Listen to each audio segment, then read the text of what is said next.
इस बीच एक बड़ा अपडेट दे दें आपको। जम्मू कश्मीर के उधमपुर में भारी लैंडस्लाइड की खबर है और लैंडस्लाइड के सबब जम्मू कश्मीर नेशनल हाईवे बंद हो गया है। समरौली के पास देवाल में कौमी शाहराह बंद हुआ है। बड़ा अपडेट इस वक्त आप अपनी टीवी स्क्रीन पर देख रहे हैं। जम्मू कश्मीर के उधमपुर में भारी लैंडस्लाइड की खबर है और इसी के चलते जम्मू श्रीनगर कौमी शाहराह बंद हो गया है।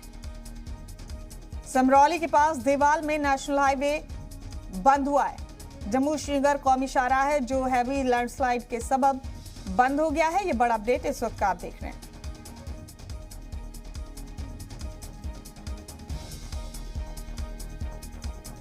इस वक्त का बड़ा अपडेट आप अपने टीवी स्क्रीन पर देख रहे हैं। आपको बता दें कि लैंडस्लाइड के सबब जम्मू श्रीनगर कौमी शाहराह बंद हो गया है।